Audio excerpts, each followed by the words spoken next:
Students, तो आज हम rational and irrational number chapter 1 का पार्ट 3 कर रहे हैं। हम लोग कर रहे हैं एक्सरसाइज 1.3।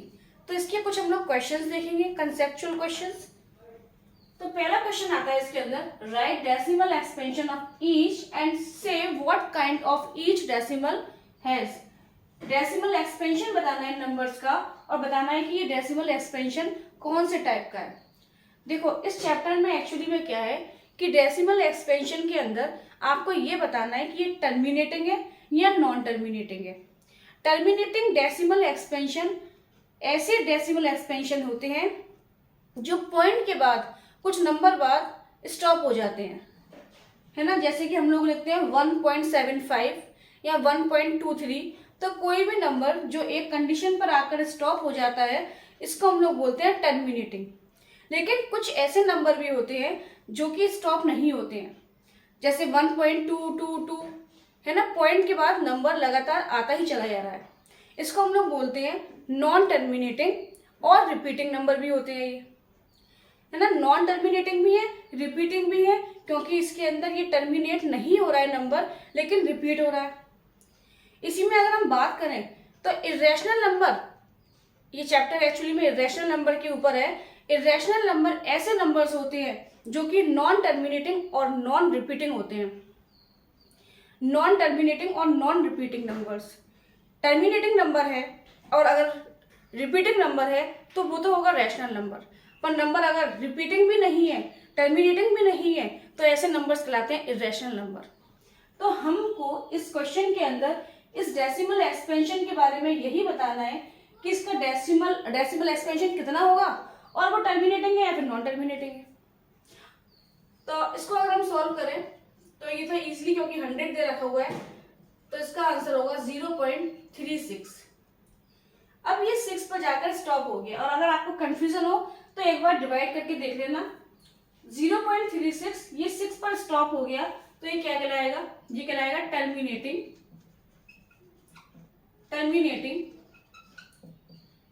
Decimal expansion.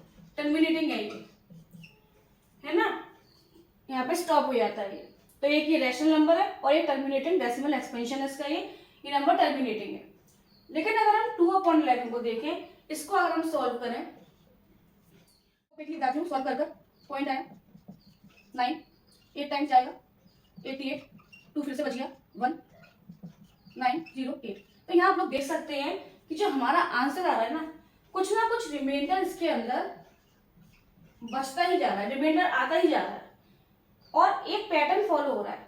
अगर हम देखें तो पॉइंट के बाद 18 और अगेन फिर से ही 1 और फिर 8 नंबर आने वाला है। तो ऐसे नंबर्स को हम क्या बोलते हैं? क्या ये टर्मिनेटिंग है? नहीं, ये टर्मिनेटिंग नहीं है, क्योंकि टर्मिनेटिंग होता तो कहीं पर स्टॉप हो जाता, बट ये स्टॉप नहीं हो रहा है, रिमाइंडर निकलता ही आ रहा है इसका, तो ये टर्मिनेटिंग तो नहीं है। तो क्या कहलाएगा? Non terminating. एंड क्यों लगा रहे हैं? क्योंकि देखो यहाँ पर जो ये नंबर है ना, ये बार बार रिपीट हो रहे हैं। तो जब नंबर रिपीट हो रहा है उसको हम क्या बोलेंगे? एंड रिपीटिंग, या फिर रिकरिंग भी बोल देते हैं। तो इसको हम लोग बोलेंगे नॉन टर्मिनेटिंग एंड रिपीटिंग और रिकरिंग नंबर्स। तो इस टाइप से ये क्वेश्चन करना था। अब हम देखेंगे अपना नेक्स्ट क्वेश्चन। तो अब हम देखने वाले हैं अपने ये नेक्स्ट क्वेश्चन की तरफ। यहाँ मेंशन है कि विदाउट एक्चुअल परफॉर्मिंग दी लॉन्ग डिवीजन मेथड किया था हम लोगों ने अभी पता लगाने के लिए कि टर्मिनेटिंग है फिर नॉन टर्मिनेटिंग। बट इस क्वेश्चन के अंदर हमको डिवीजन नहीं करना है और हमें बताना है कि ये नंबर टर्मिनेटिंग है या फिर non terminating repeating decimal expansion है ये, ठीक है। तो अब हम उसको कैसे करेंगे? देखो ये जो फॉर्म है ये P/Q फॉर्म है, ये हम लोगों ने देखा था। रैशनल नंबर को हम लोग P/Q की फॉर्म में बोलते हैं। तो अगर ये Q, जिसको हम लोग डिनोमिनेटर भी बोल रहे हैं, ये अगर Q इक्वल है 2m और 5n की फॉर्म में, मतलब 2 और 5 ये दो फैक्टर्स अगर आते हैं Q में, इसके अलावा कोई और फैक्टर नहीं आता है। ध्यान दीजिएगा यहाँ पर कि Q डिनोमिनेटर में सिर्फ 2 और 5 के फैक्टर्स आते हैं, इसके अलावा अगर कोई और फैक्टर्स नहीं आता है तो इसका मतलब ये नंबर टेस्ट क्वेश्चन को अगर हम देखें तो ये 23, इसके फैक्टर्स निकालो 5 इंटू 3, ये इसके फैक्टर्स निकल के आते हैं। तो हम लोग देख सकते हैं कि जो Q है वो क्या हो गया यहाँ पर 3 की पावर 1 और 5 की पावर 2। लेकिन टर्मिनेटिंग के लिए क्या कंडीशन थी कि सिर्फ 2 इंटू 5 की फॉर्म में इसके फैक्टर्स होने चाहिए, इसके अलावा कोई और नंबर नहीं होना चाहिए। बट यहाँ पर क्या आ गया 3, दैट्स वाई नंबर क्या है नॉन टर्मिनेटिंग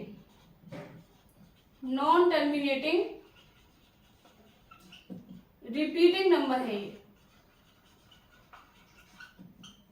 और अगर हम इस वाले क्वेश्चन को देखें, देखो ये क्वेश्चन बहुत सिंपल है लेकिन फिर भी आप गलती करके आते हो ऐसे क्वेश्चनों के अंदर। पता है क्यों? देखते हैं। इसको आप सॉल्व करेंगे तो यहाँ 15 फैक्टर होगा 3 और 5 का, और इसको देखकर ये Q 3 की पावर 1 और 5 की पावर 1 हो गया। तो आपके अकॉर्डिंग ये टर्मिनेटिंग है या फिर नॉन टर्मिनेटिंग? जल्दी बताओ, कमेंट करो नीचे। तो ये आप बोलोगे कि ये नॉन टर्मिनेटिंग है, बट ये नंबर टर्मिनेटिंग है। कैसे? क्योंकि आपने इसका ऊपर का न्यूमरेटर नहीं देखा। न्यूमरेटर के फैक्टर्स करें तो ये होता है 2 इंटू 3 और नीचे है 3 इंटू 5। तो 3 से तो 3 कट हो जाएगा ना, हमारे पास बचेगा ओनली 2/5। तो हमारा जो Q है एक्चुअली में वो क्या है 2 की पावर 0 और 5 की पावर 1। मतलब जो टर्मिनेटिंग की कंडीशन थी उसी कंडीशन की फॉर्म में है, दैट्स व्हाई ये नंबर टर्मिनेटिंग है ना। क्लियर है ना? आपको देखना है कि ऊपर का न्यूमरेटर कितना है। अगर न्यूमरेटर और डिनोमिनेटर में कुछ भी कॉमन फैक्टर है तो पहले आप उसको हटा लीजिए, काट लीजिए। जो नंबर्स बचे आएंगे उसको देखना है आपको कि वो 2 और 5 की फॉर्म में है, उनकी फैक्टर्स की फॉर्म में, या फिर नहीं है डिनोमिनेटर।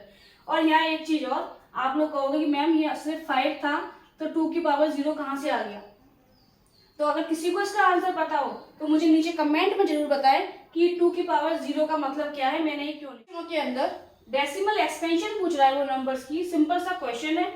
टर्मिनेटिंग नंबर्स है ये, उसने ऑलरेडी क्वेश्चन में दे रखा है, आप लोग क्वेश्चन को देख सकते हैं। तो इसका हम लोग डेसिमल एक्सपेंशन निकालने वाले हैं। तो कैसे निकालेंगे हम डेसिमल एक्सपेंशन?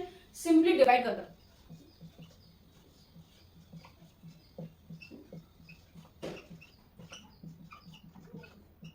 तो इसका आंसर आया था हमारे पास 2.125। तो ये तो सिंपल ही था, डेसिमल एक्सप्रेशन निकालना था डिवाइड कर। नेक्स्ट देख लेते हैं, इसको हम लोग सॉल्व करते हैं। पहले तो ये एक्सपोनेंट की फॉर्म में है तो इसको हम लोग देख लेते हैं कैसे करेंगे। 2 इंटू 2 4 इंटू 7 और 5 की पावर 4 25 इंटू 25, ये आया था 28 और ये आया था 625। 625 का 28 में डिवाइड करना है। तो ये नंबर जाएगा नहीं तो हम पॉइंट लगाएंगे, पॉइंट लगा के एक 0 बढ़ाएंगे। अब यहाँ पर छोटा, जबकि ये बहुत डिवीजन है, छोटी क्लासेस के अंदर हम लोग पढ़ते हैं, बट फिर भी कभी कभी ना आप लोग कंफ्यूज हो जाते हैं, गलत कर जाते हैं इसको। तो ध्यान दीजिए, 28 तो बहुत छोटा नंबर था तो हमने पॉइंट लगा के 0 ऐड किया, लेकिन अभी ये नंबर 625 से डिवाइड नहीं होगा। तो इस कंडीशन में हम क्या करेंगे, एक 0 और लगाकर यहाँ 0 बढ़ाएंगे। अब बताइए 625 कितने टाइम्स डिवाइड होगा इससे? तो अप्रॉक्स 3 टाइम्स हो जाएगा, 4 टाइम्स हो जाएगा। तो 4 टाइम्स करके देख लेते हैं।